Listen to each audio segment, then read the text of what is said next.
मैं श्री राम नायक, सहायकाचार्य इतिहास, राजकीय महाविद्यालय श्री डूंगरगढ़। मध्यकाल हमारा टॉपिक चल रहा है। मध्यकाल में आज हम बात करेंगे जलालुद्दीन खिलजी के बारे में, जिनका कालखंड है 1290 से 1296। जलालुद्दीन खिलजी की हम बात करें तो इससे पहले हमने खिलजी क्रांति नाम से एक टॉपिक पढ़ा है। उसमें हमने देखा था कि भाई किस प्रकार से जो गुलाम वंश है, गुलाम वंश की सत्ता समाप्त हुई और खिलजियों के हाथ में सत्ता आई। और खिलजियों के हाथ में सत्ता आई तो हमने देखा कि इसका जो स्वरूप है, स्वरूप अलग रहा इसका। और हमने देखा कि पहली बार जो है सत्ता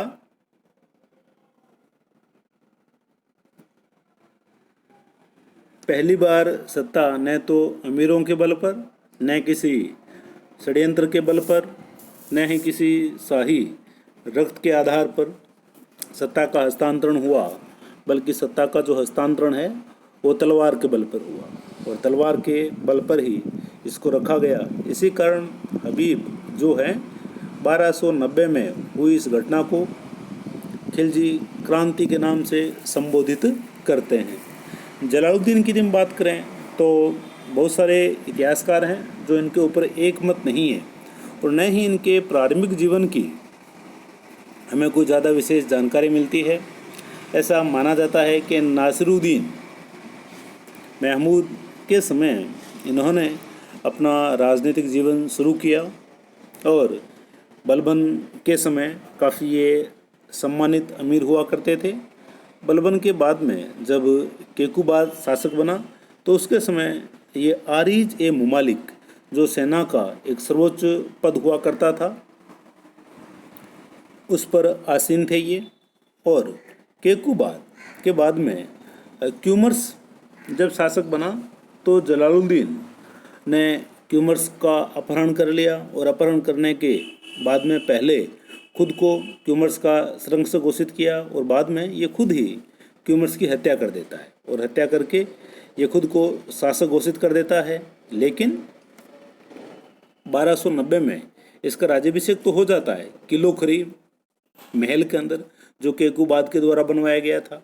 लेकिन जलालुद्दीन के मन में ये भय था कि जनता मुझे स्वीकार करेगी या नहीं, और इसी भय के कारण जलालुद्दीन काफ़ी समय तक किलो खरे में ही रहा और बाद में दिल्ली के कोतवाल फखरुद्दीन के आमंत्रण पर ये दिल्ली जाता है और इसको इस बात का हमेशा भय था कि जनता मेरा समर्थन करेगी या मेरा समर्थन नहीं करेगी। इसी कारण जो जलालुद्दीन है वो जनता के प्रति हस्तक्षेप की नीति अपनाता है या जनता के प्रति ये उदार नीति अपनाता है। ये दिल्ली सल्तनत का पहला शासक था जिसने इस बात पर गौर किया कि शासन का स्वरूप शासितों की इच्छा पर आधारित होना चाहिए, अर्थात हमें उस प्रकार से शासन करना चाहिए जैसा कि लोग चाहते हैं। तो इस नीति को अपनाने के पीछे इसके मन में ये भय था कि लोग मुझे स्वीकार करेंगे या नहीं करेंगे, अमीर मुझे स्वीकार करेंगे या नहीं करेंगे। और दूसरा, जलालुद्दीन एक बड़ी उम्र में जाकर के सुल्तान बना था, 70 वर्ष के आसपास इसकी आयु थी। इस कारण भी इसने उदार नीति अपनाई होगी। अब इसकी उदार नीति की हम बात करें तो जलालुद्दीन के समय में हम देखते हैं कि बहुत सारे हिंदू मस्जिदों के आसपास नगाड़े वगैरह बजा करके गुजरा करते थे, लेकिन जलालुद्दीन ने कोई कार्रवाई नहीं की और ये अफसोस जाहिर किया कि मैं कुछ कर नहीं पाता हूँ। और इसी प्रकार की उदार नीति हमें मलिक छज्जू जो बलबन का भतीजा था और उसने 1290 में जिस वर्ष जलालुद्दीन शासक बनता है उसी वर्ष में इसके द्वारा विद्रोह कर दिया गया और मुगीसुद्दीन की उपाधि धारण करके इसने अपने नाम का खुतबा पढ़वाया, अपने नाम के सिक्के जारी करवाए और ये स्वतंत्र शासक के समान व्यवहार करने लग जाता है। तभी हम देखते हैं कि जलालुद्दीन के द्वारा अपने पुत्र अरकली खां को भेजा गया और पीछे ये स्वयं भी सेना लेकर के जाता है और अरकली खां ने मुगिसुद्दीन उर्फ मलिक छज्जू का दमन कर दिया। और जब जलालुद्दीन वहाँ पहुँचा तो जलालुद्दीन ने इस बात को कहा कि मुगिसुद्दीन ने या मलिक छज्जू ने कुछ भी गलत नहीं किया है और इसने जो भी कार्य किया है वो बहुत ही ईमानदारी पूर्वक कार्य है। क्यों? क्योंकि ये बलबन का वंशज है और बलबन का वंशज होने के नाते सिंहासन पर इसका अधिकार है, तो इसने कुछ भी गलत नहीं किया है। और ऐसा कहकर के इसने मलिक छज्जू को माफ़ कर दिया। ये जो बात थी, ये बात न तो अरकली खां को और न ही अमीरों को पसंद आई, लेकिन जलालुद्दीन इसे माफ़ कर देता है। बाद में मलिक छज्जू को अरकली खां के नियंत्रण में रखा जाता है और इससे कड़ा और मानिकपुर की सूबेदारी लेकर के अपने भतीजे अलाउद्दीन खिलजी, या उस समय उसका नाम होता है अली गुरसास्प, को दे दी जाती है। इसी प्रकार की नीति जलालुद्दीन ने डाकुओं और ठगों के प्रति भी अपनाई। दिल्ली के आसपास का जो क्षेत्र है वहाँ डाकू अक्सर व्यापारियों को लूट लिया करते थे, नागरिकों के साथ बुरा व्यवहार करते थे। तो जलालुद्दीन ने इनके विरुद्ध कार्रवाई की और जब ये सारे डाकू और ठग पकड़ करके लाए गए जलालुद्दीन के सामने, तो जलालुद्दीन ने इन्हें किसी संत के समान उपदेश दिया और उपदेश दे करके छोड़ दिया। ये बात भी अमीरों को पसंद नहीं आई। और फिर जब दूसरी बार डाकू और ठगों को पकड़ा गया, क्योंकि इनके जो क्रियाकलाप थे, इनके क्रियाकलाप पूर्ववत ही चलते रहे, तो दूसरी बार इनको पकड़ करके इनको बंगाल भेज दिया गया। और बंगाल भेजने वाले जो अधिकारी थे, बंगाल से जब इनको छोड़ करके वापस दिल्ली आए तो वो देखते हैं कि ठग और जो डाकू थे ज़्यादातर संख्या में वापस दिल्ली आ चुके थे। इस बात की भी आलोचना हुई। इसी प्रकार अमीर भी जलालुद्दीन के विरुद्ध षड्यंत्र करते हैं, जिनमें एक नाम है मलिक ताजुद्दीन। और मलिक ताजुद्दीन के यहाँ अमीरों ने दावत की और जलालुद्दीन को अपदस्थ करने का षड्यंत्र रचा गया। और जब इस बात का पता लगा जलालुद्दीन को, तो ये जो विद्रोह था, इस विद्रोह का तो दमन हो गया, लेकिन मलिक ताजुद्दीन आदि को इन्होंने माफ़ कर दिया। तो ये कुछ बातें थी जो लगता है कि जलालुद्दीन ने उदार नीति अपनाई। ये इसकी स्वयं की किसी प्रकार की कोई आंतरिक कमजोरी रही होगी, या दिल्ली के सिंहासन के समय जो माहौल था कि जनता मुझे स्वीकार करेगी या नहीं, अमीर मुझे स्वीकार करेंगे या नहीं, तो उसी बात के कारण जलालुद्दीन ने इस प्रकार की नीतियाँ अपनाई होगी। अब एक और प्रकरण है इसके समय का, सिद्दी मौला जो एक ईरानी फ़कीर था और ये दिल्ली और इसके आसपास के क्षेत्रों में बहुत ही प्रसिद्ध था। क्यों? क्योंकि इसकी खानका उस स्थान को कहते हैं जहाँ सूफी संत रहा करते हैं। तो ये अपनी खानकाह के अंदर हजारों की संख्या में गरीबों को भोजन करवाया करता था। तो यहाँ अक्सर जलालुद्दीन के विरोधी जो अमीर थे वो आकर के षड्यंत्र वगैरह किया करते थे।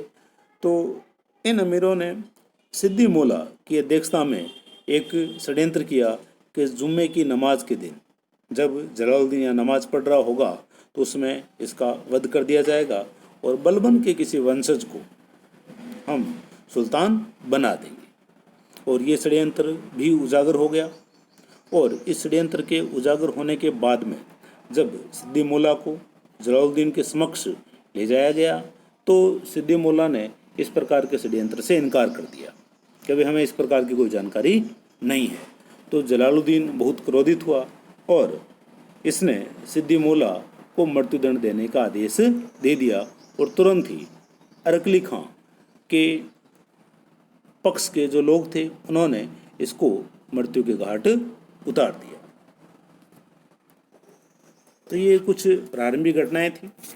इसी प्रकार से जलालुद्दीन खिलजी के समय के सैन्य अभियानों की हम बात करें, जिनको हम खिलजी साम्राज्यवाद के अंतर्गत रखते हैं, तो इसके समय कोई बड़ा सैन्य अभियान नहीं हुआ और न ही सल्तनत का कोई विस्तार हुआ। प्रमुख जो अभियान है इसके समय के, उसमें यदि हम देखें तो एक रणथंबोर जो हमारे राजस्थान के सवाई माधोपुर जिले में है, एक वहाँ का इसने अभियान किया और वहाँ के शासक हुआ करते थे राणा हमीर, जो अपने हठ के लिए जाने जाते थे। तो राणा हमीर के विरुद्ध ये 1290 में अभियान करता है और दिल्ली और रणथंबोर के बीच में एक स्थान था जाइन, जिसको शहर ए नौ भी कहा जाता है। तो इस स्थान पर जलालुद्दीन अधिकार कर लेता है और इसी मुठभेड़ में अमीर का एक सेनापति गुरदास सैनी भी मारा जाता है, लेकिन आगे रणथंबोर पर ये विजय प्राप्त नहीं कर पाते हैं। 1292 के अंदर पुनः रणथंबोर का अभियान किया जाता है, लेकिन इस बार राणा हमीर की किलेबंदी को देख करके जलालुद्दीन को लगा कि हम यहाँ जीत नहीं पाएंगे और इसने घेरा उठाने के लिए कहा। तो इसके सेनापति अहमद चप ने कहा कि भाई हमें कुछ दिन और इंतजार करना चाहिए। तब जलालुद्दीन ने अहमद चप को कहा कि हिंदू दुर्गों के लिए मैं अपने मुस्लिम सैनिकों का रक्त नहीं बहा सकता हूँ। तो ये भी जलालुद्दीन की कमजोरी की तरफ संकेत है। एक और घटना इसके समय की जो 1292 की है, मंगोल जो हैं इनका, मंगोलों ने हमेशा दिल्ली सल्तनत के शासकों को या दिल्ली के सुल्तानों को परेशान किया। तो इसके समय की भी 1292 की एक घटना है।